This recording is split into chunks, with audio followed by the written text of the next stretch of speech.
Boom! What's up, y'all? Welcome to the DJ Kenny Parker Show. We do this every Tuesday, 8 p.m. Eastern Standard Time. What is good, my people? I hope you guys got to check out the Friday Night Live we did. I just jumped on a Friday. I might start jumping on random days if I'm not doing anything and just holler at the people. Spook Realm 4Q is number one, first in the building as usual. What's good? Spook Realm says, assault that like button and buy the book. My brother's name is Kenny. Of course, I got to plug the book.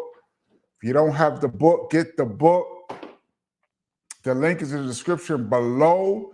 Haitian Space Program, what up? Lethal 5 Flow. I'm going to try. Every week I say I'm going to try to move fast because I miss a lot of comments. And every week I get behind.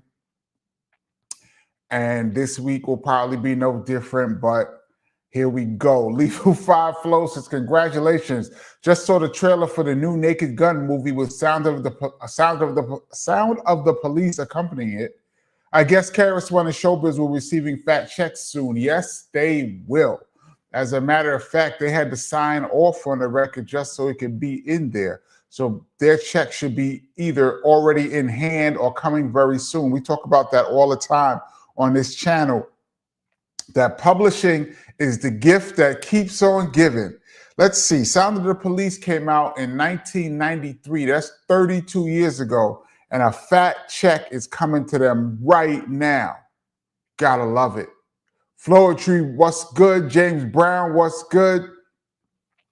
Supreme Divine, just grateful to be able to catch a live one. Yes, got to catch the live. Gregory Nettis, what up?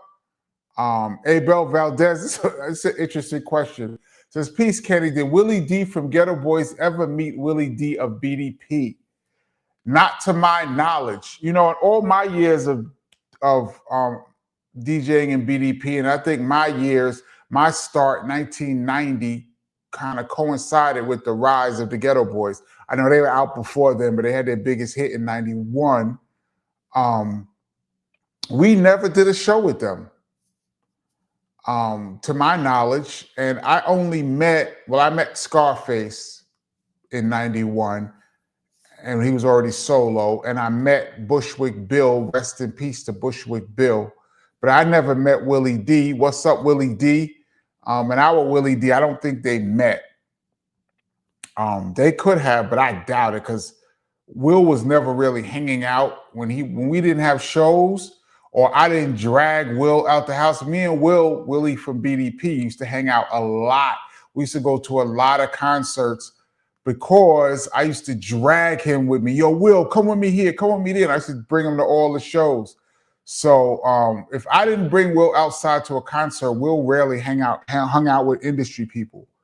So that's an excellent comment. Corey Flood says, was KRS on Jive with Britney Spears?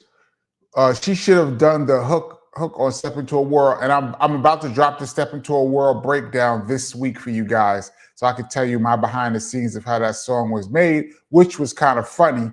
KRS was on Jive until I believe he left Jive in 1999.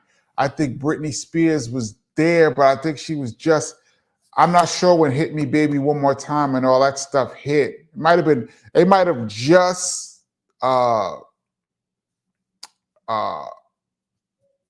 what's the word I'm looking for? I can't remember the word I'm looking for. They must have just brushed past each other in 99. Chris left Jive in about 99, 2000. So yeah, Britney was there, but I don't even know if her album was out yet. Probably just came out. Henry Cedillo, what's good? Corey Flood had the good questions today. He says, do you like the behind the scenes and making of the records? I absolutely love watching them, making them. Last time I saw DJ Premier, I was getting on him a little bit because he does some of the dopest making of songs, and his catalog is so ridiculous. He could probably do a different one every day. And he had stopped for a minute, and I was getting on him, telling me, oh, how much I loved him. And he put out like a couple, but I haven't seen none in a while. So Preem, man, you got to do that. I love the making of. I watch any making of songs that's on like YouTube and documentaries, behind the music. Remember that show that used to come on? I watch all of those, man. Let's see. John Walker, salute. John Walker says, salute KP in the Tuesday Community Word and caught the Friday Rewind. Big up to the Rewind crew that's going to catch this later on. I see people talking about their top interviews on here. Corey first said, my top 5 interviews so far. Number 1, Said G. Number 2, Just Ice. Number 3, Evil D. And you see Sprinkler, Red Alert, Large Pro. Yes, we have quite a few interviews and quite a few coming up. Actually, I would have had more guests on here already, but I'm doing some stuff behind the scenes that's taking up some of my time. So I didn't really want to commit to having the artist on until I get my schedule down.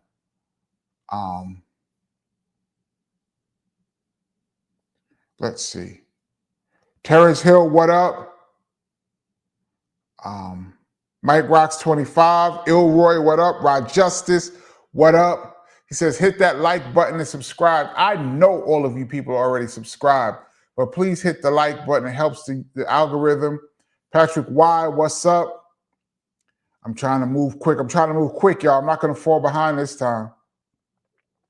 This is interesting. Mr. Gerbic, I don't recognize that name. What's up? Says, what up, Kenny? Why didn't Kool Keith and KRS not do anything together in the 80s? That's a good question, but you got to remember in the 80s, people didn't really collaborate that much.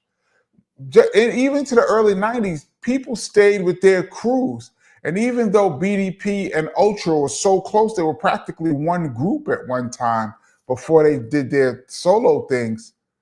And even though Said G co-produced Criminal Minded, MCs didn't really rock like that. If you go and look back, that's what made Self-Destruction so special, because that's what made Self-Destruction so special, was that all of these MCs from different camps got together to make a song. Back in them days, hardly anybody made songs together. I'm trying to think. I mean, you had the Symphony, but that was a crew. That was the Juice Crew. Dana Dane and Salt and Pepper and all them, that was a crew with Herbie Love Bug. People didn't really make records. Public Enemy had Ice Cube and Kane jump on. I think that was in '89. But yeah, that wasn't really a thing. Sweet Goldilocks, what's up? Adam Bump Ozak, I haven't seen this name in a while. What's good, man? I'm seeing some, Michael Ball, what's good? Here's a good one. Reese H, new subscriber here since Saturday. Big up to the new subscribers, man. I love to see when we get some new heads in our community. Been here since Saturday. You missed, this is the live number 89. We have 89 weeks in a row that we've been able to do a live. So we got the streak going, or you've missed a whole bunch of incredible conversations. But if you get a chance, go back and check out the interviews. At least if you get a chance, check out the interviews that we had on here. I got a big confirmation last week of an interview that I really want to have on here. So we're just trying to set up the time.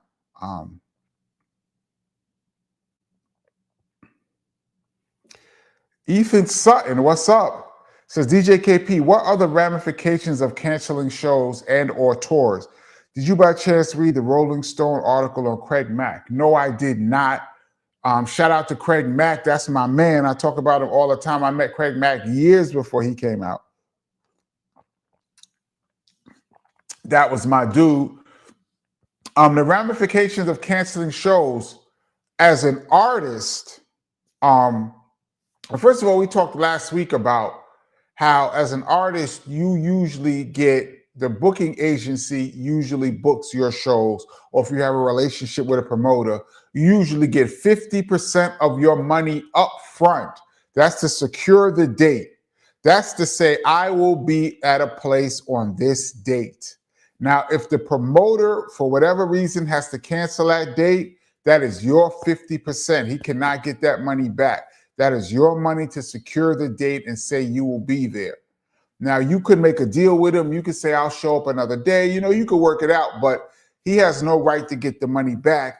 And in some cases, some booking agents will ask for 75% of the money up front if they don't know the promoter. So if you're a new promoter in the game and you don't have a history of paying, you might have to cough up 75% of the money up front. Now, if you as an artist don't show up, now you're going to get sued. And you're going to get sued not only for the 50% that you was given up front, but also the expenses that the promoter had to put up. Because you got to imagine the promoter has already booked the building, promotion, security, insurance, merchandising, whatever he did. He has spent tens of thousands, even hundreds of thousands of dollars already. And for you to cancel means he loses his money. So he's going to try to get you to pay for it. So when you see an artist canceling shows, that is really bad for the artist. And if your name gets around that you don't show up, it's going to be harder for you to book shows. So you definitely don't want to be a guy who's known for canceling shows. And I know a few artists who's had that bad rap, especially back in the 90s, for not showing up or showing up super late. That hurts you bad, man. Okay. Joey Joe says, hey, Kenny, do you have any plans to re-release the BDP album on vinyl? No, I do not. That is, what was the name of the record company? 782 Records. That is on them. Thank you so much for inquiring about that. But no, that's on them. That's an album I did with Chris in 2012. We did it in 2011, but it came out in 2012. It was meant to be a mixtape. That it ended up being a whole project. Ilroy says, wasn't the Sound of the Police track supposed to be for Heather B? Yes. If you guys go back and look at my Sound of the Police 12-inch breakdown, it's on this channel. I did it about a year and a half ago. The Sound of the Police 12-inch breakdown. I break down the whole story behind that 12-inch single. But the short answer is yes, that was a Heather B song.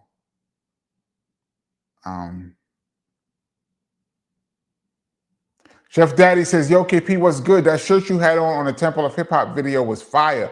Thank you so much. I think it said KRS-One for president. I got that shirt at least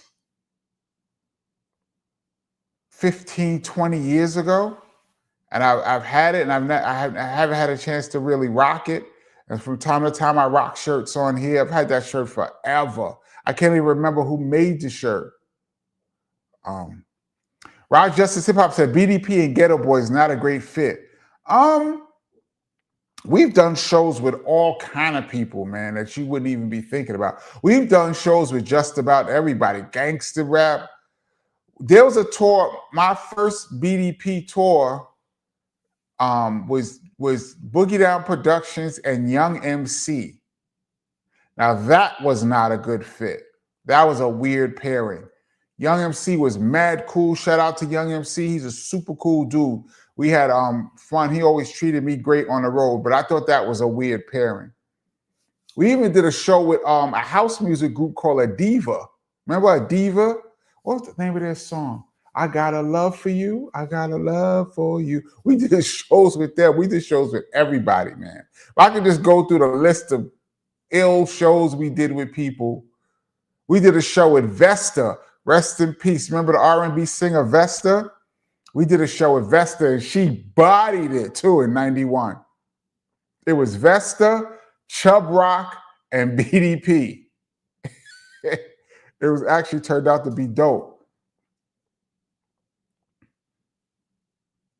Terrence Hill says KRS has a lyric about Jive dropping all MCs after they signed Britney Spears. Can't remember the name of the song, but yeah, Chris has mentioned that many times that when Jive went another direction, I do believe they had Britney Spears and NSYNC and the Backstreet Boys, or Britney Spears and NSYNC. It was like of the three big boy bands, they had two of them. They had Britney Spears and I think NSYNC was going diamond. They was like, rap music is cool, but this boy band stuff, the whole company just shifted focus, as you can imagine. I can't remember the song that he said that though. Let's see. Mr. Professor says Southwest Philly in here. You know I love Philly. I always shout out Philly as a dope hip hop town. CMC's technique in class. What up?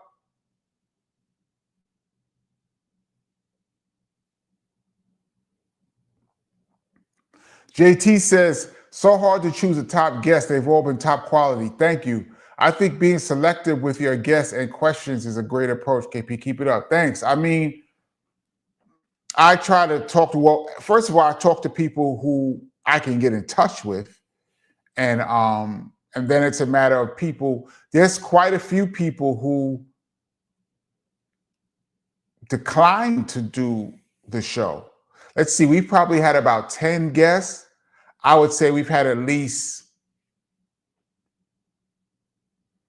15 artists that is either couldn't do it at the time and said they'll do it later, and we haven't got a chance to schedule it, or they just didn't respond. At least 15, maybe 20. And then we got a few that's like, yo, let's do it. It's just a matter of us setting up the time. And there's quite a few people I want to talk to. I just don't have their information. And if I could, they would definitely be on here. But as you can see, mostly just about everybody I've spoken to on the channel so far are my people. So, you know. This is Jason Wall says, you never heard KRS on Posse Cuts. He did do a record with Kumo D on Kumo D's album. I think it was Kumo D, Chuck D, and KRS on Kumo D's album that came out, I think in 90 or 91.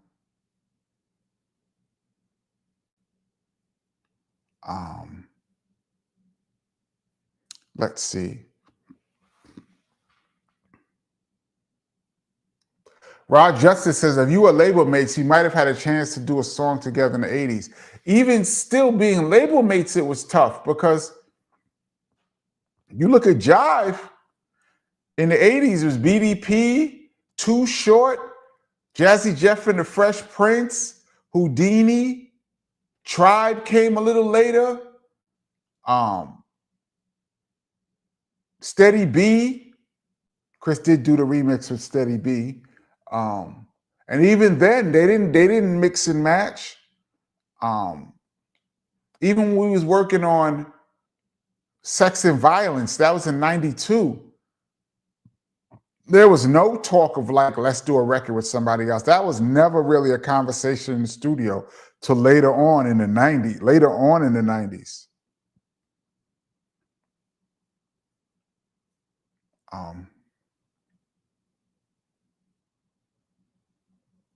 Let's see. Mark G. Oh, Mark G says, Super KP usually catch the rewinds. Are you coming to London with KRS in May? It'd be cool to meet you, sir. Maybe. That's a maybe. Corey Flood, was BDP ever on Video Soul? Yes. What is the lady's name? It used to be Donnie Simpson and the light-skinned lady. Oh my goodness. And the reason I can't believe I can't remember her name because she did one of the dopest KRS-One interviews ever. She really did her research and she had the ill questions about Criminal Minded and production and she was asking questions that Chris was going, whoa, like that. Sherry Carter is her name. Sherry Carter. KRS did an interview with Sherry Carter. I was there, but we were backstage.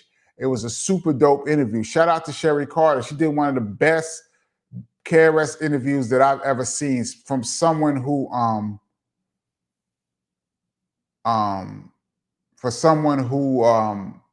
was not like a hip hop person. Brooklyn Geek says they played Love's Gonna Get You on Video Soul. I did not know that. Crown Jewels Music said Rakim shows canceled for years here in England. Yeah, I heard Rakim could be difficult.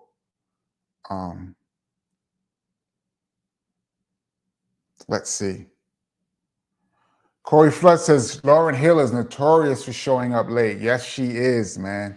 I don't know how that happened. Some of the best concerts I've ever seen.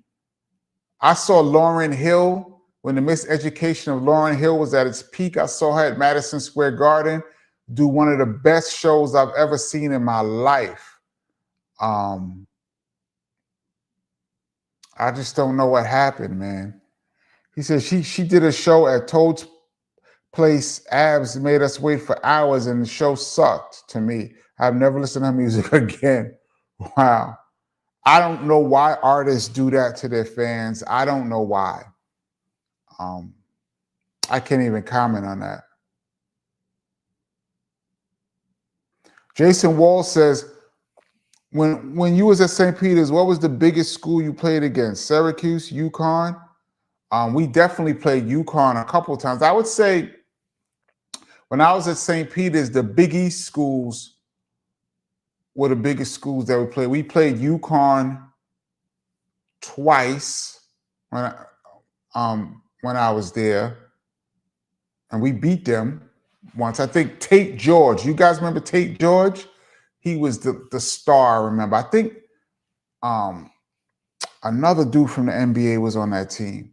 But yeah, we played UConn, and we played Seton Hall all 4 years I was there. And we played Villanova too in the NIT.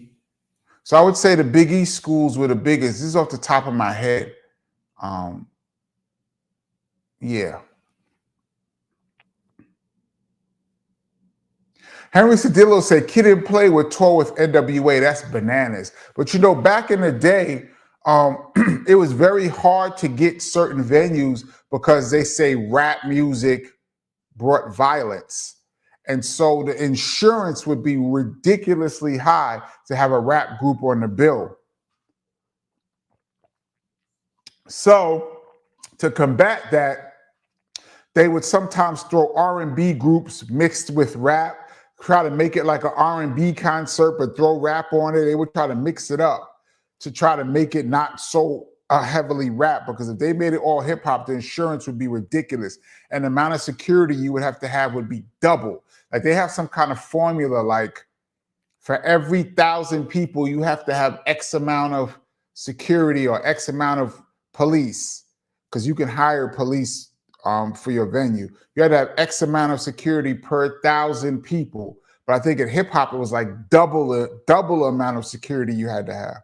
I mean, hip hop shows was wild, man.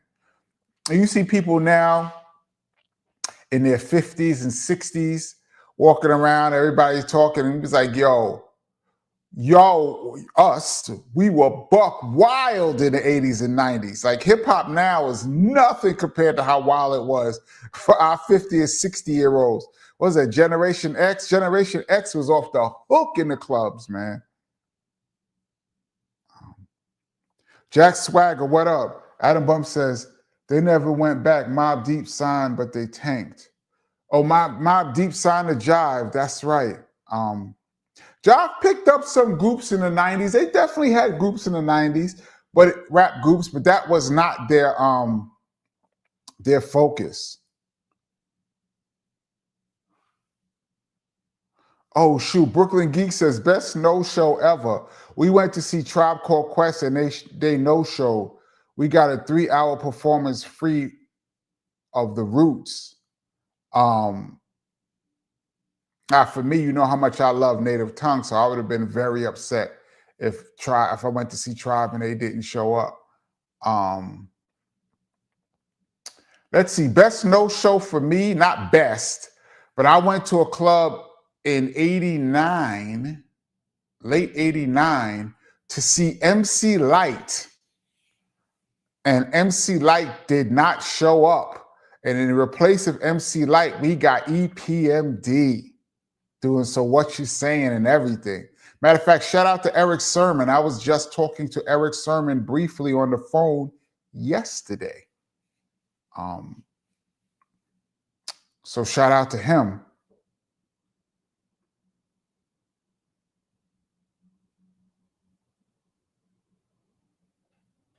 Corey Flood, he asking some great questions. Says, Kenny, was self-destruction sincere to stop the violence, or did the rappers really need to stop violence at rap concerts so they can make money?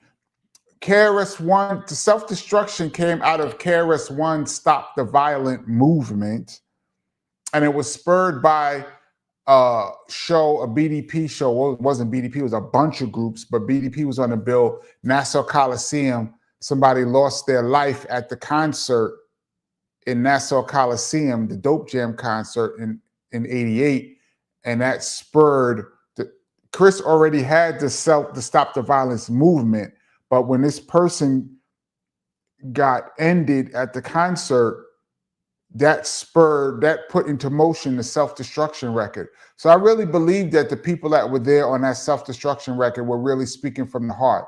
I don't think they were just saying stop the violence just so they could get the money.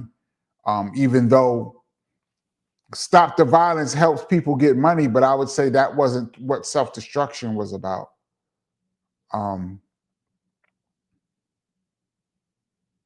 Oh, shoot. JT says, Just Ice no-showed in London and the promoters had to run for their life. Oh, wow. What's up, Just?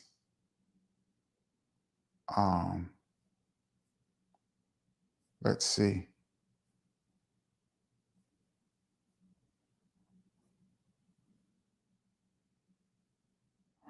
Jack Swagger says, Eric Sermon on the show next Tuesday. That would be... I would love to talk to the Green-Eyed Bandit. Let me work on that. Yeah, MK Ultra says, Eric Sermon interview on the show, perhaps? We were just talking briefly. Shout out Heather B. Heather B we were talking about something, and Heather called me and put Eric on the phone. And we were kicking it for a second. I have EPMD is my favorite duo of all time. I would love to talk to Eric Sermon. Absolutely love it. KB Play, thank you so much for your contribution to the channel. Says KP, I heard Michael Bivins from New Edition say the same thing, and he was basically used as insurance for hip hop artists back in the day. Yeah, I mean, they were also huge, but yeah, you could get Bell Biv DeVoe, then you could throw a bunch of rappers on under Bell Biv DeVoe. Yeah, you had to break it up. You in a big arena, they would not have all rap shows. It just wasn't worth the headache. But you smooth it out. You throw some R&B in there, the girls are gonna come. Some dudes might put on some hard shoes or something and chill out. That's why they started having the dress codes. Remember back in like the 70s, early 80s? Y'all remember like when your parents used to get dressed to go out? They used to put on suits and their best outfit and their best shoes and get their hair done. They used to have like their shirts with the collars out. They used to get all dressed up to go out to the disco. And then when hip hop came, it changed to rocking your street gear, rocking your Michael Jordans and your Patrick Ewing Adidas and your sweatsuits and your gold, and it became streetwear. And then to combat that, they started having a dress code saying, remember, no sneakers, no Timbs, no do-rags. They were trying to do that to think maybe if we get people to put on some shoes, maybe they'll calm the hell down. I don't know if that really worked, but I remember that was the sentiment. CMCs, thank you so much once again for your contribution to the channel as always. Says, Yo, KP, I thought I'd never see a KRS-One song on a Booty Call movie soundtrack. The song Plan Up Your Family, who produced it? Oh, I forgot about that song, and I think I was in the studio. You know what they used to do, what Jive and them used to do back in the day was take songs that was made, that didn't make albums. So they had like a few songs that was like leftover songs. They would take them and place them on soundtracks. That's how Black Cop got to be on the CB4 soundtrack, except we remixed it from what it was originally. I've spoken I think I've spoken on this channel quite a few times about how the Black Cop song got made. I think I did it on a breakdown, but yeah, any of these songs that you see KRS-One have on these soundtracks, most of the time they were leftover songs, except for Menace to Society. The P is Free Part 2 he did with DJ Premier. That's the first song he did with DJ Premier. They actually did that song, I believe that was for Return of the Boom Bap, but they threw it on that came out on Menace to Society before Return of the Boom Bap. That was the first record Chris did with Premier. But for the most part, they just throw songs on there. Booty Call movie soundtrack. Playing Up Your Family on a Booty Call movie. I don't even know what to say to that. Rod Justice says, I went to a show in Washington, D.C. where Keith Murray was a no-show and Smith & Wesson took his place. Ah, interesting. Yeah, I mean, that was a thing. I don't know how. A lot of times people miss planes. A lot of times out of like New York area or LA where they're from, people miss planes. And then, once you miss the plane, you might miss that day. But yeah, that's never good, man. Henry Diller said, Stop the Violence movement started the West Coast All-Star Stop the Violence movement. Songs with Eric Easy Right, recipes. Yeah. I guess after Self-Destruction, the West Coast was like, we didn't have any West Coast people on there. And Dr. Dre said, we'll do our own song, which is dope. We're all in the same game. KP said, Jack Swagger says, KP, what is the best lineup for a show you've ever attended? Oh, man. Oh, that's crazy. But I'd have to say 1988's Dope Jam tour was ridiculous.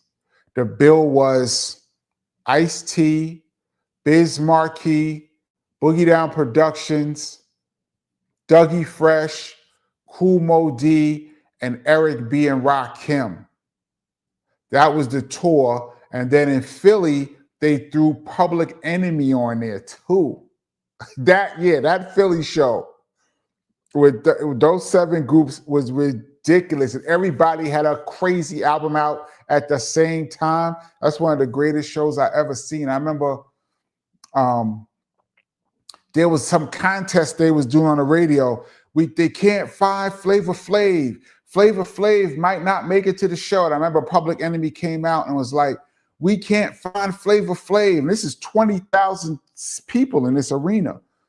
And we can't find Flavor Flav. And all of a sudden he ran out from the side and everybody went crazy. And he grabbed the mic and said, yeah, boy. And the whole place went to the roof.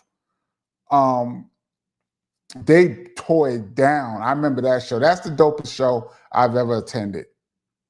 Lineup wise.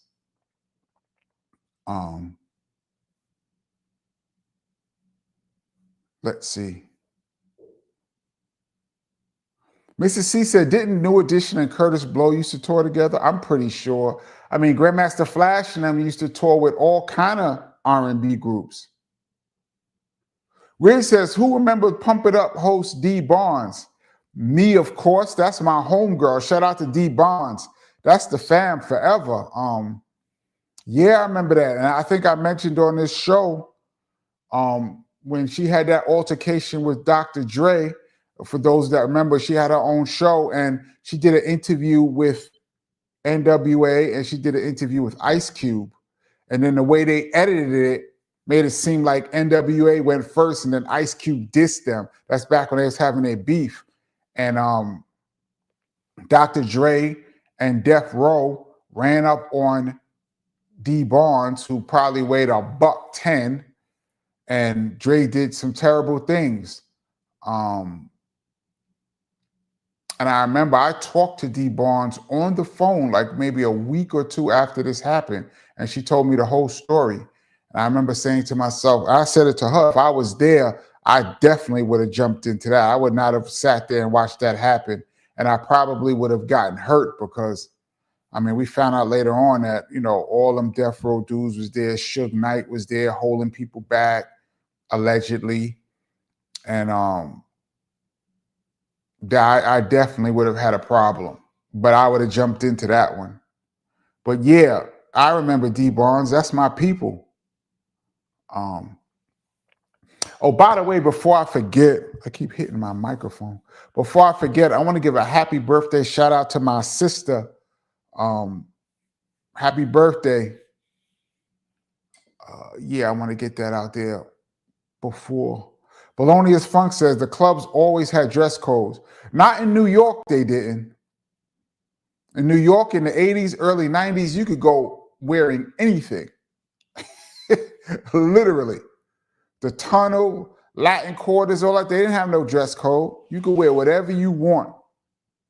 And that really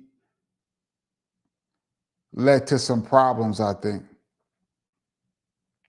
Oh, this is funny. Sometimes these no-shows aren't the artist's fault. Some promoters be doing these shady concerts where they say special invited guest performance by Yes was a scam to get people to buy tickets. Anytime you saw special invited guests, that is a scam. That was a scam. Special invited guests means they asked you to come.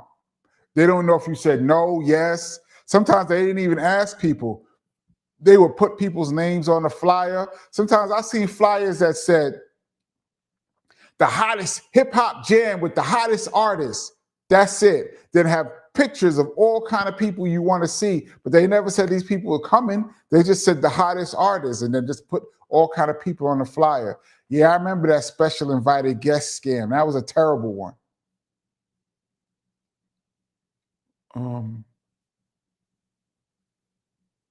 Let's see.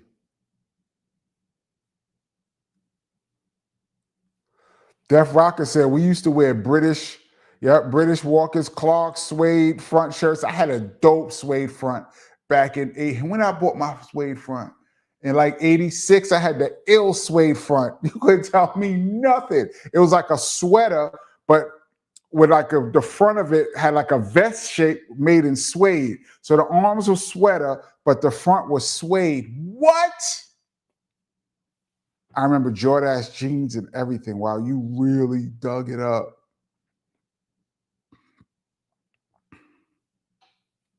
Patrick Wise says, KP, did you go to Biz Markie's funeral? No, I did not. I do not like funerals at all. I can't even watch the Biz Markie documentary. I can't even watch it. I still haven't watched it. That was my man, and I miss him. He says, I was there, and I still remember the program was like a playbill from a Broadway play. Took a picture with Granddaddy IU, RIP. Shout out to Granddaddy IU. Biz, I remember riding around with Biz, listening to Granddaddy IU's album before it came out. We used to just ride all over New York City, just pumping IU's first album, like about 3 months before it came out. He was signed to Biz, and Biz had the tape. I got to hear all that early. Let's see.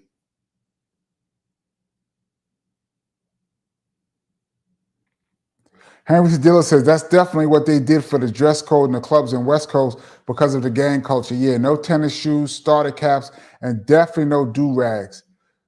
New York didn't have that because we didn't have the gang culture at that time, but New York tried to get rid of the Timbs. Timbs was the problem. No Timbs, no sneakers. Even if you got sneakers, no Timbs. They figure if you put on some shoes, you'd act right. Mr. C said, wasn't Black Cops and Who's the Man? No, it was CB4. Let me scroll down. Jack Swagger says, if you miss a plane when you have a gig, that's super reckless. I know mad artists that did that, especially the plane flights be in the morning. Who knows what the artist was doing last night? Doing rap stuff, whatever rappers do at night. Then you got to be at the airport 7 o'clock in the morning, 8 o'clock. Not happening. Mad artists miss planes. That was the thing. If you could get as a manager, if you could get your artist on the plane on time, you were a dope manager.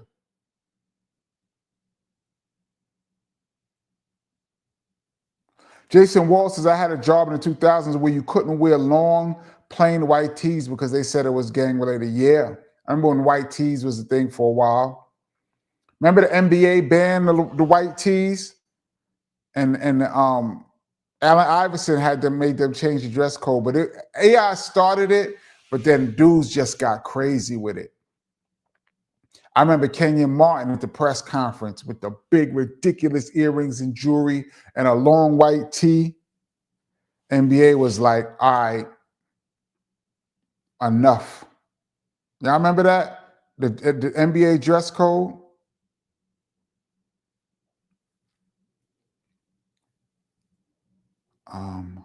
Let's see. Tony Muhammad says, question, what was your first time ever touring like?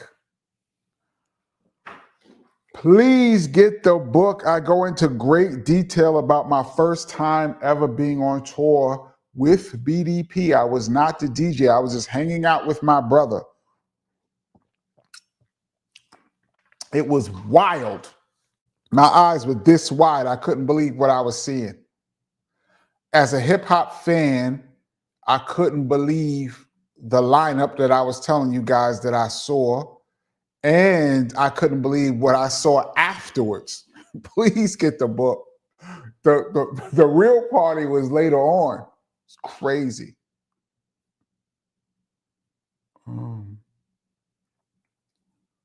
Let's see.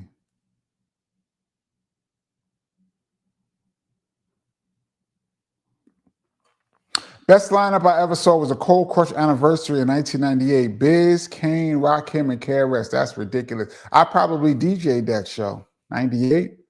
I probably was the DJ. That's a ridiculous show. Biz, Kane, Rakim, and KRS is a ridiculous concert.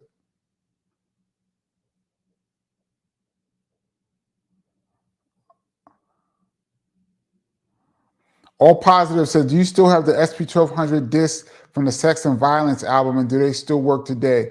No, I only have Feel the Vibe, Feel the Beat, which is like a bonus song for Sex and Violence. I still have that disc and it still works.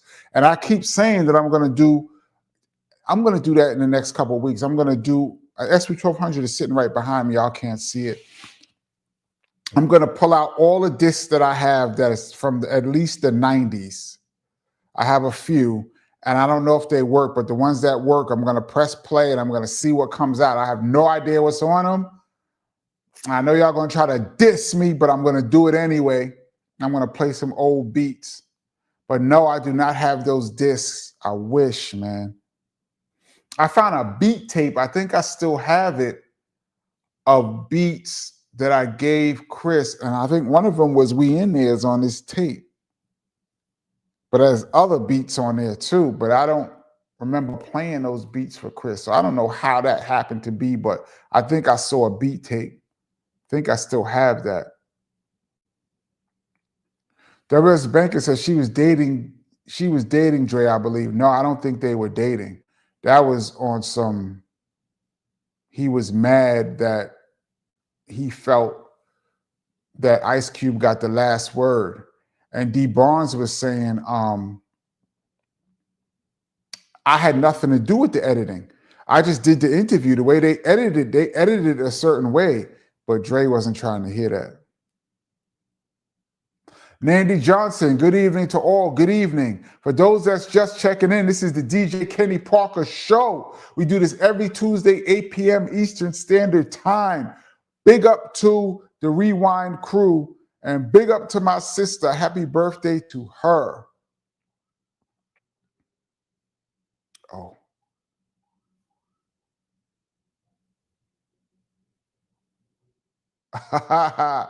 There she goes. Chanel says, thank you, Kenny. Of course.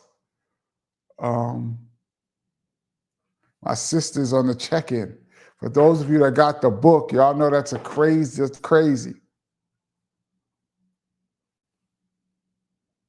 Let's see. I'm going to scroll down. I'm falling behind, y'all. I don't think I'm that far behind right now. I might be like 5-10 minutes behind right now. But I see some good. Sometimes I'll see some good comments that I didn't see. Terrence Hill said he had a pair of Lottos. Oh wow, that's where you peel off the logo. You could peel it off. Spookworld 4Q says no studs, no Lee belt buckles. Wow, yeah, a belt buckle could really, yo, a belt buckle could get you really, really jacked up, man. Let's see.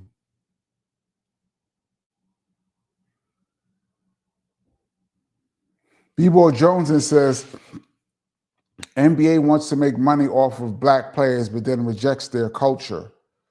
Pretty much. The NBA, especially back in those days, was trying to brand the NBA a certain way, especially worldwide. I guess David Stern had a vision. And you got to imagine, they're coming off the era of Jordan and Magic and these guys from the Dream Team. They wore a suit and tie to every game.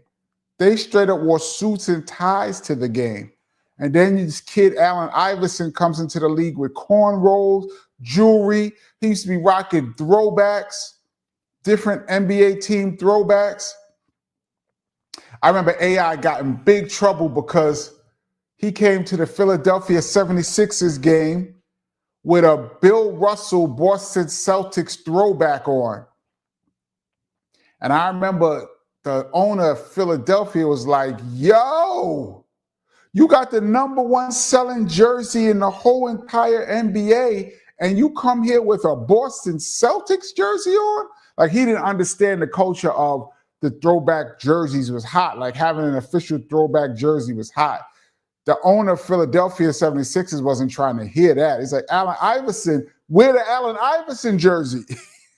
I remember that. Yeah, AI got in a lot of trouble, man. Def Rocker said the Fat Five wore the baggy shorts, but then they changed the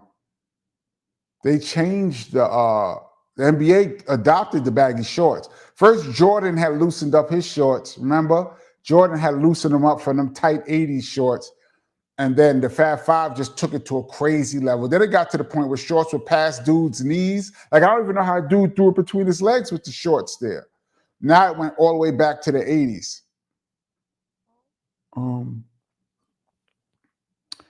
Mega said, I remember the LA Gear commercial banned by the NBA, light up sneakers. Yeah. Dress codes was crazy. Mike Rock 25 says the NBA needs a David Stern type commissioner instead of this alien who's running it in a hole. I mean, that you're talking about Adam Silver. That's David Stern's. He was the second in command, so David Stern groomed him. But the NBA is really, this brand of NBA right now to me is not as enjoyable as my day, but you know. Yeah, Parsons just brought up when AI got criticized in the media for wearing a Celtics throwback. You remember that? It was a Bill Russell throwback. AI came into the building like he was the man. They was like, oh, absolutely not. I remember Kobe came to the Lakers game with a Michael Jordan throwback. He didn't really catch that much flack for that. I guess Michael Jordan, they was like he was doing a tribute to Jordan. I guess they accepted that. But that Bill Russell throwback, now when AI got the #1 shirt in the league,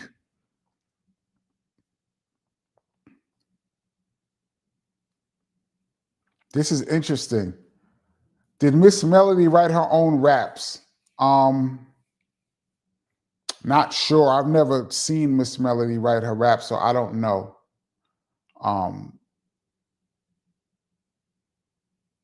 I mean, I have a guess, but I'm not going to guess. I'm just going to leave that there. I'm gonna leave that one right there. I've never seen her write her rhymes. Let me say that.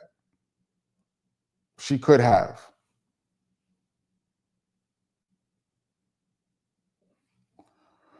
Corey Flood says, Kenny, do you know anything about the canceled Juice Crew biopic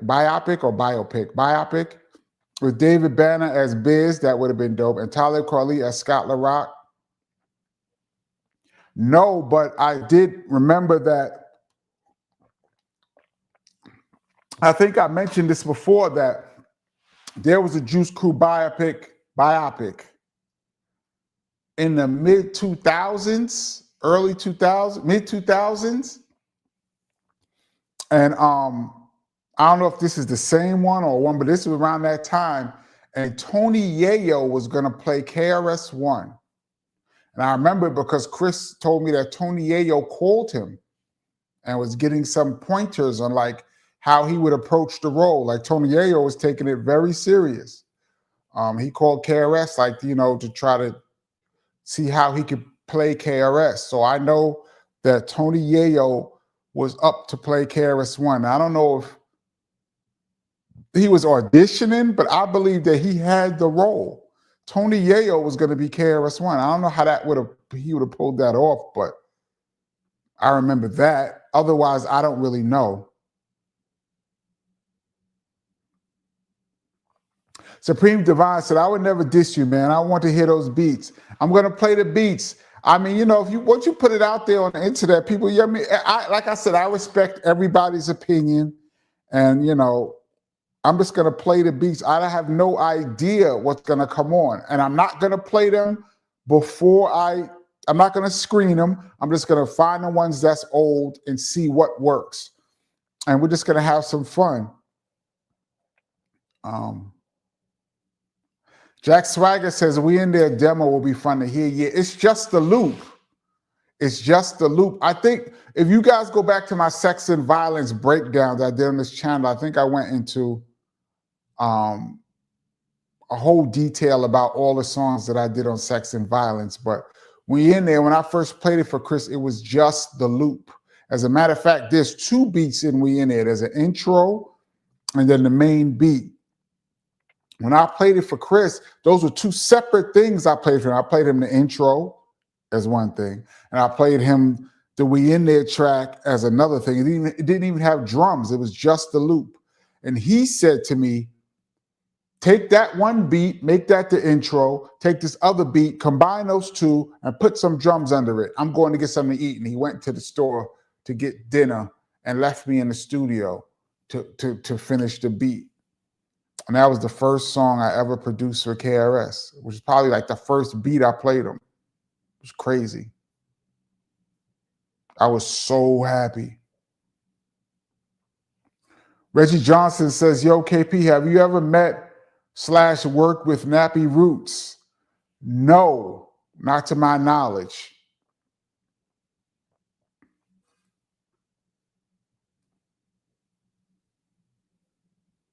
Danielle Ladon, what up? Says, yo, KP, when Chris was on Jive, did you ever meet R. Kelly or Jazzy Jeff and the Fresh Prince? You mean, did Chris ever meet them? Of course. Did I meet them? No, I never met R. Kelly, although we did a Jive showcase. We did a Jive showcase in '92. Tribe Called Quest, BDP, maybe Fushnikins, and R. Kelly. But I didn't meet him. Like, they had so much security around R. Kelly, like you couldn't even come in his section. But and then Jazzy Jeff and the Fresh Prince, I met Jazzy Jeff at a show we did in Philly, but this is way later. He was at a BDP show, just chilling. I got to meet him. And I got to meet Will Smith. I might do that as an epic fails. I got a Will Smith epic fail. Oh, shoot, I should do that. I got a funny Will Smith story, how I met him. And it's an epic fail. I got two Will Smith epic fails, actually. So I have met the Fresh Prince, not Will Smith, the Fresh Prince. I met the Fresh Prince. Actually, that's a lie. I did not meet the Fresh Prince. I met Will Smith. By the time I met him, he was going by Will Smith. So I never met the Fresh Prince, but I did meet Jazzy Jeff. Absolutely incredible DJ. And Will Smith is a dope-ass rapper, too.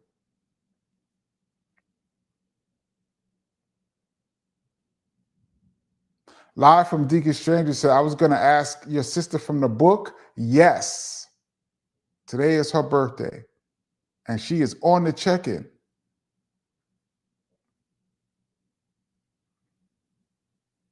DJ Quiet Storm says, big up from Beantown. Big up. We had this conversation last week. It was the week before.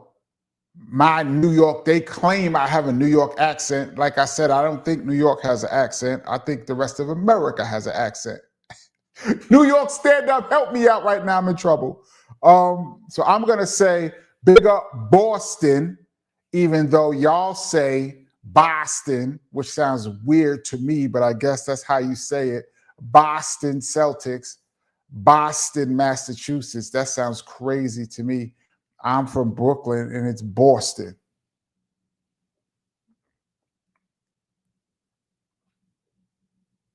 Oh, this is a crazy, ill question. Most people won't notice, so I'm going to answer this. KP, what was it like playing with Willie Haynes? I remember seeing him play, and he was a bucket. I think it was a summer league game in Jersey. Man, Patrick, why? That was a teammate of mine in college. He passed away I would say about 10, 15 years now. Rest in peace, Will. Me and him came in as freshmen together. That was my dude. How was it like playing with Willie Haynes? He was the best mid-range jump shooter I've ever played with or ever seen in my life that I played with. He was St. Peter's all-time leading scorer when he graduated. His record has since been broken, but he was an incredible shooter, incredibly clutch. We used to play one-on-one in the gym all summer long. I could talk about I have a million Willie Haynes stories, but playing with him was great, and he was a bucket. Most people on this channel have no idea what I'm talking about, so I'm going to move on. But I would love to talk to you about Willie Haynes. I could talk about him all day. This is an interesting question. Kenny Parker, what was the relationship between BDP, KRS-One, and LL Cool J? Man, listen. As of lately, I think it's bad. We've talked about this on this channel. LL definitely has a problem with KRS-One. A few months ago, LL on his channel, he was doing a breakdown. It was LL Cool J and Greg Nice and his DJ. I think his name is Z-Trip. Is it Z-Trip? They were doing a sample breakdown. So they'd play the original sample, and then they'd play a record. And LL Cool J was all into it until they played Champ. And then they played Step Into a Whirl, and LL Cool J's whole demeanor changed. It was so noticeable that Greg Nice felt awkward and was trying to fill in the silence. And I noticed from there that there's definitely something wrong. I don't know what it is, but before that, I would have said LL and Cool J's relationship with KRS-One. I've seen them speak before. I have a great relationship with LL Cool J when I've seen him over the years. I would say their relationship was more of a friendly banter, like barbershop talk, like, you know, just talking shit to each other, but it don't really mean anything type thing. But they were always super cool when I seen them interact. And like I said, I judge a person, really the coolness is if they see me and I don't see them, and they come up and tap me on my shoulder and say, what's up? You know, a lot of people are cool when you see them, but I've seen people, we've all done it. I'm not gonna act like a hypocrite. We've all done it. See somebody and you just kind of duck them, or you don't feel like talking, or, you know, you might see somebody, they don't see you, so you just keep it moving. You might have something to do, whatever. But when you really, there's been times that I've been places and I did not see LL Cool J, and he walked up and tapped me, yo, what's good? So I thought my relationship with LL, I consider it good. But now lately, I don't know. if I see LL right now, matter of fact, me and LL was on a plane one time back in 1990. We sat right next to each other in first class going to California. So it was a 5-hour plane ride. I talked to LL for 5 hours straight about everything. That conversation is one of the illest conversations I ever had with an artist. Me and him just talking about life, rap, everything for 5 hours. I was sitting there, Chris was sitting to my left, and LL was sitting to my right. And we were just talking, but Chris started doing something else. So it just became me and LL just talking about a bunch of stuff. So my relationship with him over the years, I still think is good. I don't know because KRS and LL, well, LL definitely has a problem with KRS. Definitely. I don't know what it is. And when I talk to Chris, when I see Chris, I don't usually like to bring up beefs, negativity. When I see Chris, we be having so much to talk about that I don't usually will bring up, what's up with you and LL? But I'm going to try to get to the bottom of that eventually.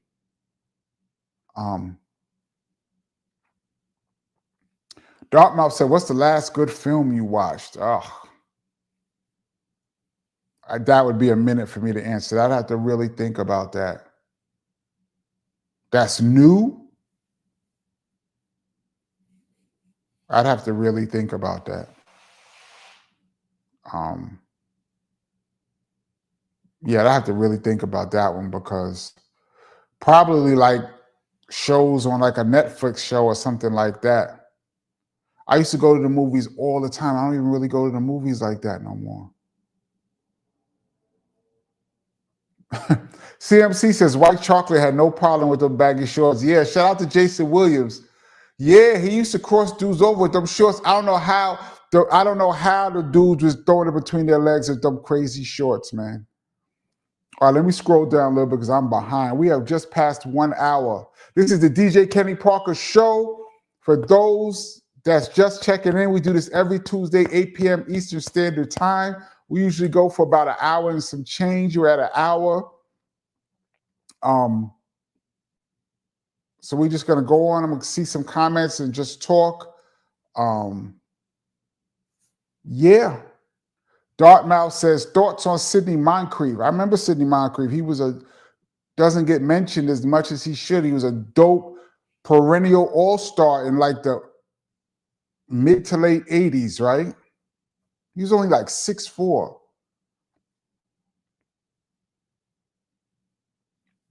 Let's see.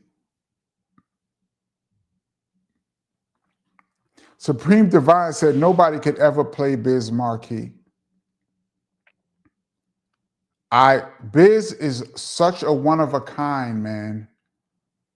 I've never met anyone in my life who could say he reminds me of Biz. There's no one that reminds you of Biz. Biz was a one of a kind person. And the Biz that you see in the videos, he's just like that in real life. Like whatever you think Biz is like when you see him acting crazy, he's just like that in real life all the time.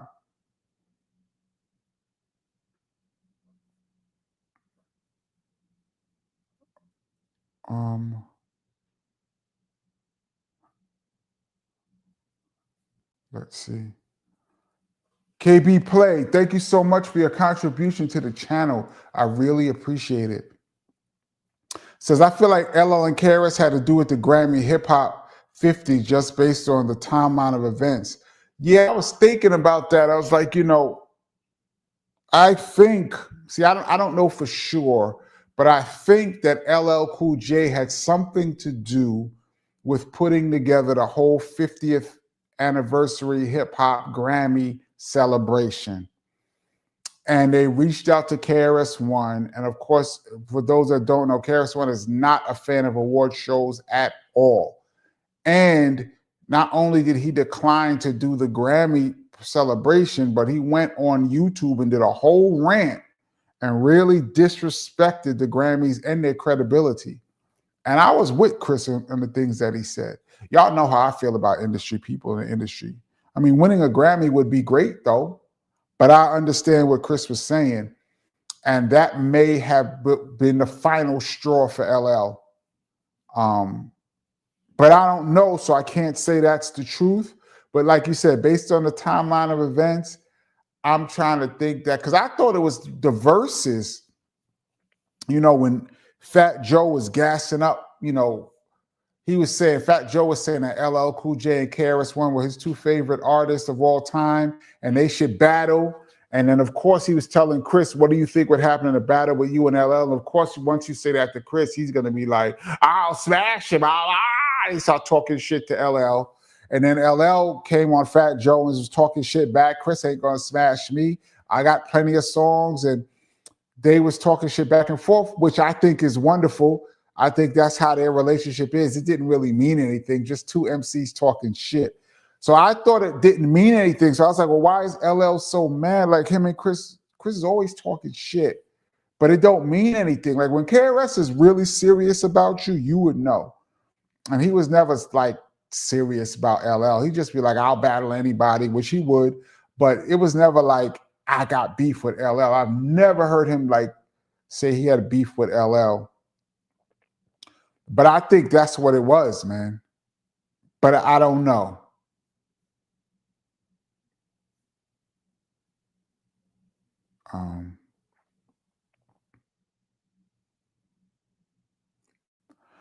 Joey Joe says, yo, Kenny, when you and Heather was working on the album, I do believe it was Taking Mine album, did Heather ever bring any entourage with her to the studio?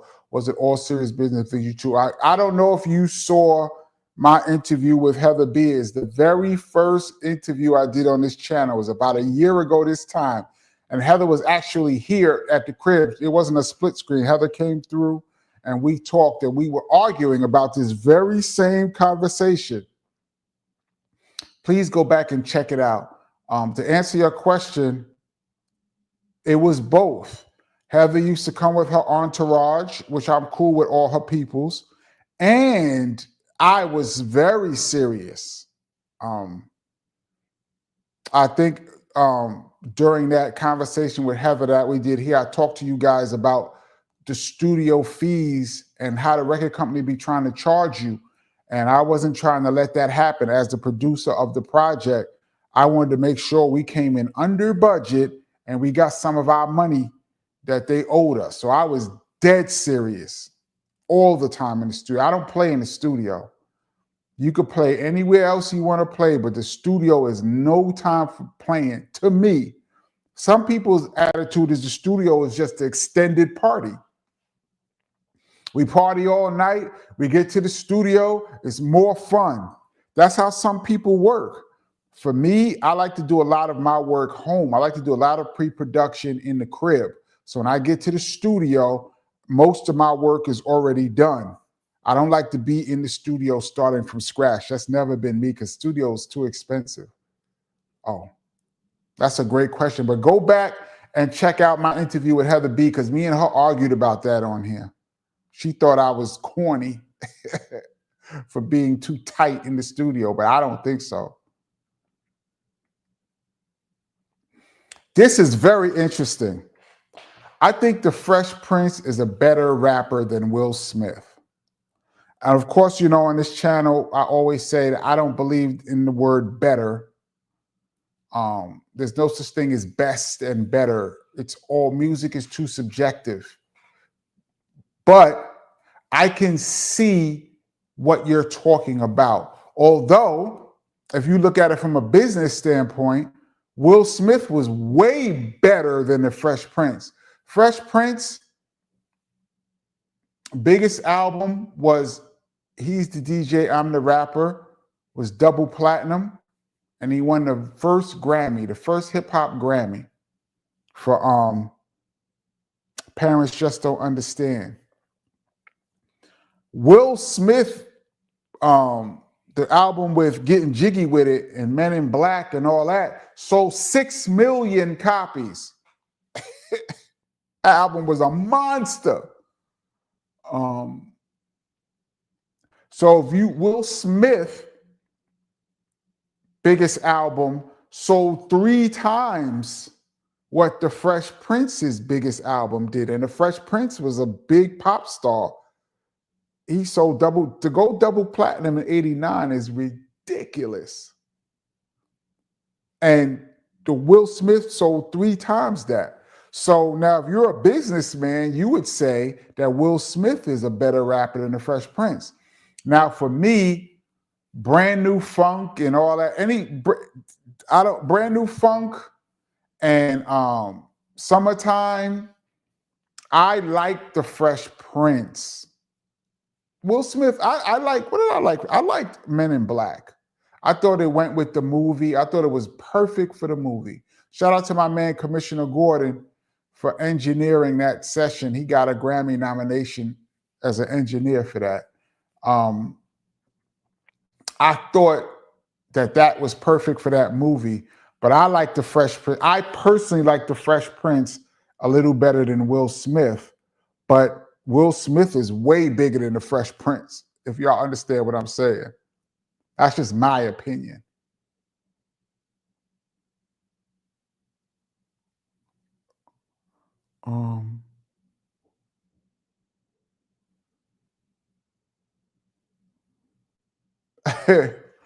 Jason Heffer says, yo, enough respect, dude DJ KP. I'm halfway through your book that I ordered, Barnes & Noble's book, ebook. Thank you so much for purchasing the book. And I thought I had it rough as a youngin'. You and Chris had it rough. Big ups, yes. Thank you so much. Our childhood was ridiculous. And if you're only halfway through the book, there's more. I'm not going to give it away.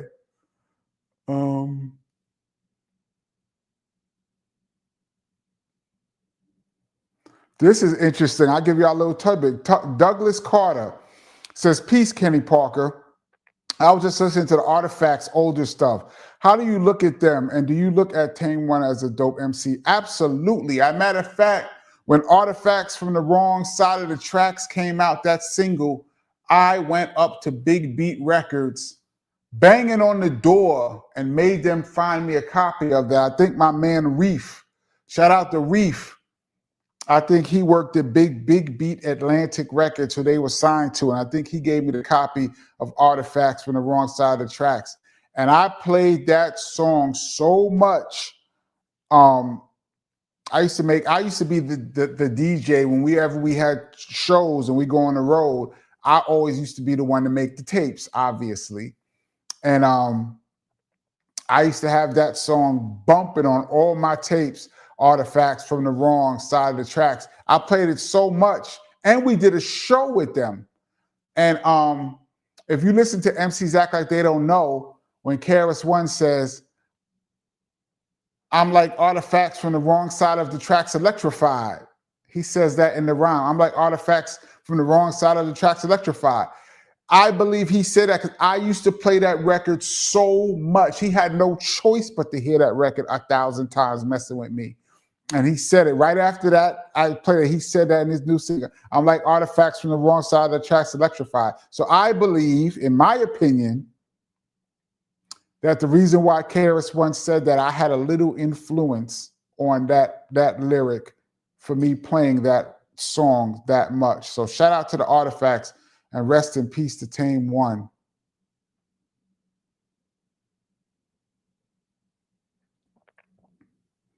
Rosmel said New York is mispronounced pecan as pecan. I don't see. Am I saying it wrong? I say pecan. Pecan. That's wrong. Pecan pie. Is it pecan? Pecan pie. New York does not have an accent. All right.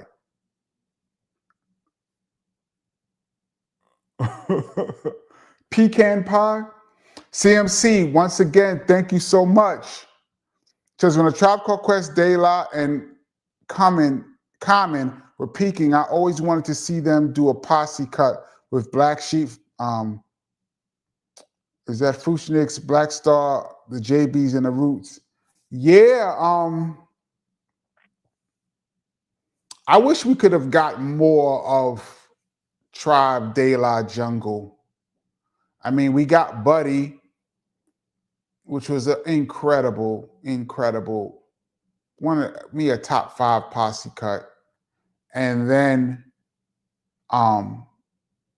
we got little sprinklings of native tongue, but they never really. A native tongue album would have been super dope. That never happened. I mean, I was fortunate enough to see the Native Tongues do Buddy at the New Music Seminar. All of them were there, including Moni Love and Queen Latifah. Everybody in that song was on stage. That's the only time I've ever seen them, all of them together, do it. And Mr. Long from Black Sheep was DJing. He was on the cut. Not Maceo, it was Mr. Long from Black Sheep was on the cut. And I seen them do that. That would have been dope. Looking at this lineup, we've toured with just about everybody on here except the Roots. We never really did. I think we did one show with the Roots in my time. Plenty with Tribe, plenty with Daylight, Black Sheep. We was on tour with Fushnikins. Thanks for the comment. Yeah, I would have loved to see more of that, but who knows, man. Jason Wall says, LL hasn't put out a good record since 1990. Come on, Jason Wall, man. He's had some joints. Come on, Jason Wall. That album was dope, though. Mama Said Knock You Out was banging. But he had some joints. Come on, man. Jay, were you at the self-destruction video shoot? No, I was not. I didn't know anything about it. Which is whack, because I would have been there. MPE London says, KRS dissed him a few years ago. I think you're talking about LL. I think it was in a freestyle, and he was freestyling this kid, and he said something about LL, but then he went back and apologized. Did y'all see the apology that he did? He did a very heartfelt apology, and he said there would be no KRS-One if it wasn't for LL breaking down doors, which is true. I remember that. I don't know how LL felt about that. I would love, LL, could you come on the show so we could just get to the bottom of this? Send out an invitation to LL. I have no information on LL. Haven't spoken to him in years. But hey, LL, if you could come on the show, that would be dope.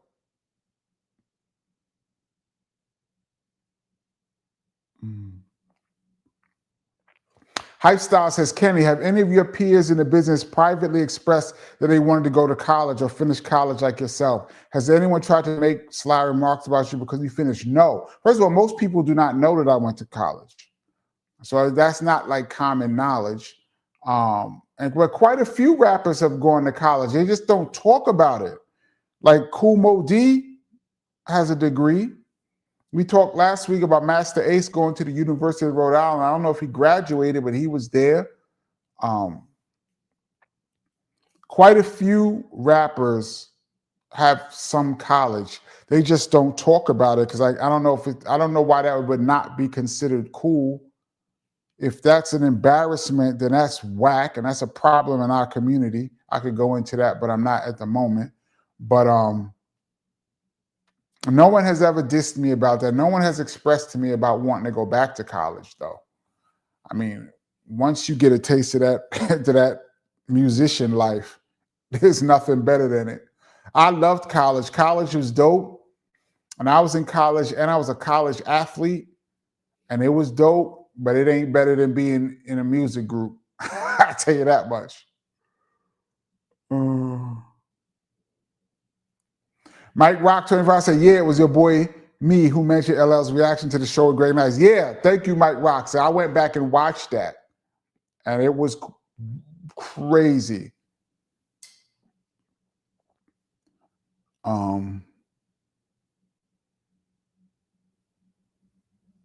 Let's see. Let me scroll down a little bit.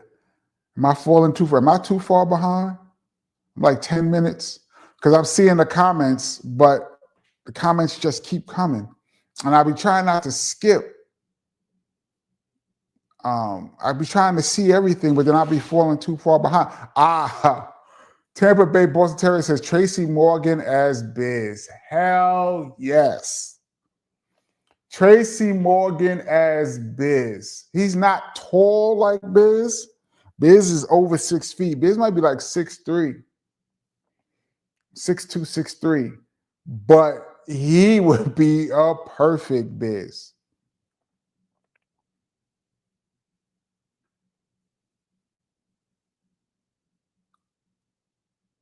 MP London said, Kenny, did you produce for Jay Rue at any time? No, I did not. That would have been really dope. Terrence Martin, are you still in contact with RoboCop? When did I see RoboCop? Like maybe 3 or 4 years ago? Shout out to RoboCop. No, I have not seen him. Here's another. Joey Joe says, Tracy Morgan could probably play Biz. Yes, he probably could, man. Yes, he probably could.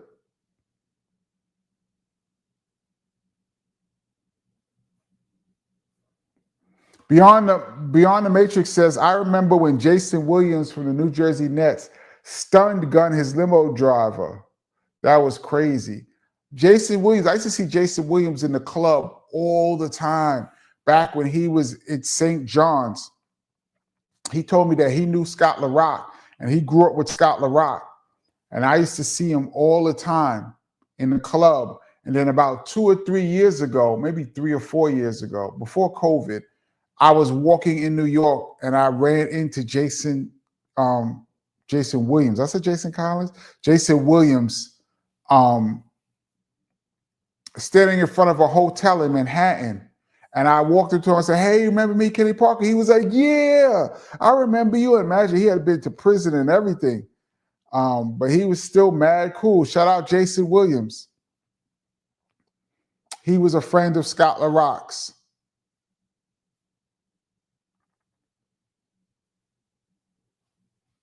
Raj Justice Hip Hop says, Questlove said he reached out to KRS-One on that Grammy thing. A word? So it wasn't LL, it was Questlove, but I don't know if LL still had something to do with it though. Wow.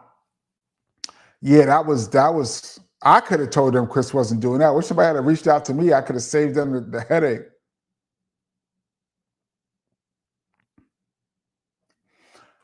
Dartmouth, can KRS-One play pool? Yes, he can. KRS-One is a very good pool player. As a matter of fact, in his old crib, he had a crib way back in like 92, 93. He had a pool table in the crib. He had a house in Jersey. And he had a pool table in there, and he used to hit some bunch of like real intricate angles. KRS-One is a very good pool player, yes. If you see KRS-One, tell him that his brother said he's a very good pool player. Because I'm streaky. I'm either dope. I either get hot in pool or I suck. Last time I played pool, I think I was playing with Billy Danzini at D&D Studios. Me and Billy Danz was shooting pool in D&D. This had to be in like the late 90s. That's the last time I played pool, I think. Me and Billy Danz was playing pool. Spook Realm 4Q says, I remember Chris said KRS is an average Joe, but Chris is an average Joe, but KRS is an egotistical maniac. I love it. Yeah, that's about right.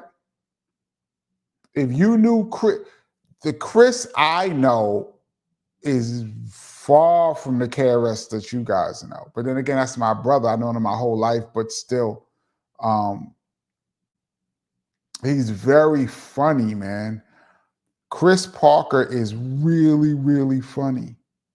He has a real offbeat sense of humor, and he's very quick off the top of his head. Like you imagine, like just like freestyling off the rhymes, he's very good at snaps. I think I said this before.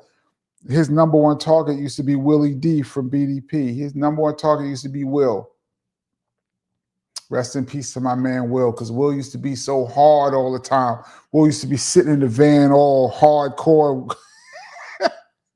And Chris used to just get on him, man. It used to be hilarious. Oh my God. I kind of miss those days, man. I'm way behind now. I'm going to scroll down a little bit, y'all. We had an hour and 24. JT, thank you so much for your contribution to the channel. Hey, KP, would you consider writing another book? I think you'd kill it again. Possibly, but what I found, I might do it more visual. Instead of writing a book, I'll probably tell the stories more visual. People these days are more visual. And I'm just finishing up the audiobook. I've been working on it for so long, and I'm almost to the end of it. It's going to be so dope. I'm telling the story in my own voice. So that's going to be dope. I have so many more stories. Yeah, writing another book would be dope, but I probably would just tell it.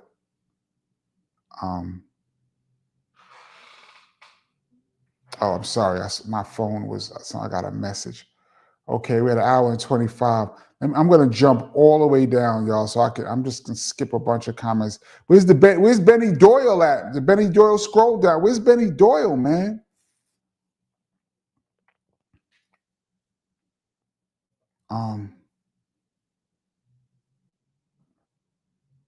Let's see.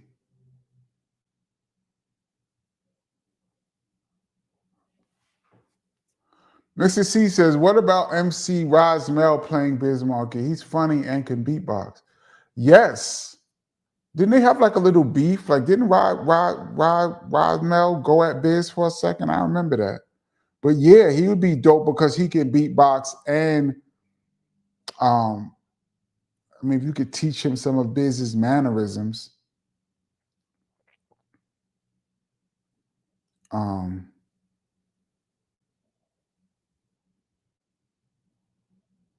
MPE London says, next time I see KRS and Brixton, we're going to have a respectable pool match. Yes. If you can find a way to have a pool match with KRS, he's pretty good. I mean, he's not a pro, but you know, he surprised me. Because I was thinking about stuff like, when did you have time to learn how to play pool? I never seen him playing pool growing up. Whereas kids, he never played pool. Just out of nowhere, he was really good.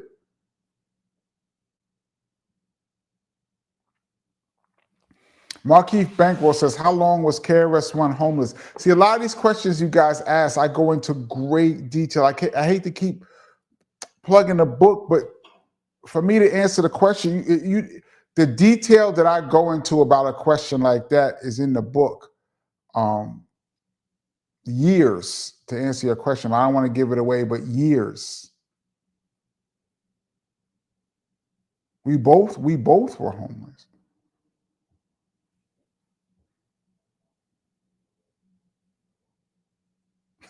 JT says, I imagine Billy Danz was loud at pool like he is on the records. Could you imagine? Actually, to be honest, if I think back on it, I was talking more shit to Billy than he was talking to me.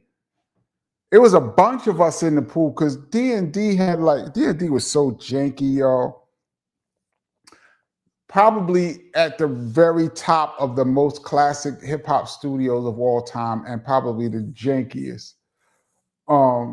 Couch had holes in them. It was just, but everybody was in there. Because I remember playing with Billy. Few people from MOP was in it, but there was a few people from different rooms. Like Beat Miners was walking around, and I don't know how I got next with Billy, but I was talking mad shit to Billy. I'm not even that good, and I was talking shit to Billy Danz on the pool table. He was not loud, if I recall. I was louder than Billy Danz on the pool. That's actually mad funny.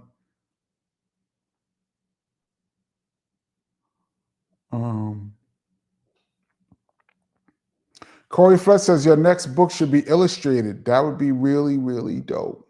I would like to illustrate some of the stuff that's in the book now. I like to break down some of the stuff that's in the book now and do stories, just pieces of it, because there's some craziness in there.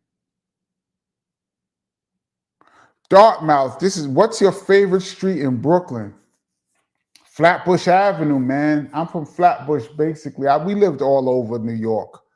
And KRS reps the Bronx because that's where he lived mostly and as a teen. But I lived mostly in Brooklyn, so I'm repping Flatbush all day. Flatbush Avenue is my favorite street. That's probably the street I probably spent the most. Outside of where I lived, Flatbush Avenue would be the street that I spent the most time. G. Doyle says, Benny is working, man. He said, what's up to everyone? Big up Benny Doyle, man. Big up G. Doyle, too, brother. Shout out to all the regulars. This is a DJ Kenny Parker show. We had an hour and a half. I'm going to check off in a couple minutes. Big up to the Rewind crew. I might jump on Friday night if I'm here. I might jump on Friday night for a second. I might. I'm not sure, but if y'all want to hang out on a Friday night and just talk some ish. Playoffs, basketball playoffs. When does that start? Is it tonight? If y'all want to talk some ish, I might jump on a Friday. JT says, I could see the MLP pool game would be like the corner. It was like the corner, but D&D is like the corner. Imagine the corner with a recording studio in it outside. Like imagine a board and microphones and speakers on the corner. That's D&D. And Billy Dances, they probably was working with Preem. I don't know why I was there that day because I wasn't working, but I used to come up to D&D just to check out Preem from time to time. So I probably was just up there shooting the shit with Preem and got into a pool match with Billy Danz. That's my dude. Shout out to MOP. Shout out to Fame. Shout out to Lazy Lays. Rest in peace to my girl Fox. Just a beautiful, beautiful human being inside and out. That really hurt me when she passed away.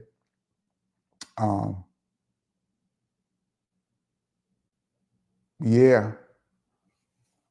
Let me answer this real quick. I think I'm ratting, but Mr. C says, word, they was beefing. I'd like to withdraw my comment then. Rest in peace to Biz. I'm going to tell us, my man Jetta, shout out to Jetta. He's always warning me about snitching. I don't know if I'm snitching right now, but I'm going to say this. And I'm cool with Rosmel too. I've seen Rosmel. He's always been cool, but I remember Biz talk. I remember it being in a conversation with Biz, and he was surprised, and he sounded a little hurt that Rosmel went at him on the beatbox. He said, when I met the guy, he was mad cool, and then he turned around and went at me on the record. I remember Biz being, I would say, surprised, and like he sounded like a little bit of disappointment in his voice. And he said this to me. This is not what I heard. Biz said this to me, that I'm surprised that Rosmel, I'm saying his name wrong, went at me on a record because we was mad cool when we met. That's what Biz said. Def Rocker says Rozelle. I knew I was saying Rozelle, not Rozelle. Rozelle. Damn. I should know better than that too. Rozelle went at Biz, and Biz was not happy. Patrick White says Akinelli would be a good Biz too. Shout out to my man Ak. Probably. I haven't seen Ak in forever. All right, y'all. I'm going to jump off. I'm probably going to jump on Friday if you guys ain't doing nothing and we could just talk and hang out. And coming up, I'm going to do the Step Into the World breakdown, and I'm going to jump on this SP1200. That's coming up shortly. Just got to get my schedule together, and we got guests coming too. So, all right, y'all. I'm going to catch you guys, if not Friday, next week. Y'all have a safe weekend, but probably on Friday. All right, peace, y'all.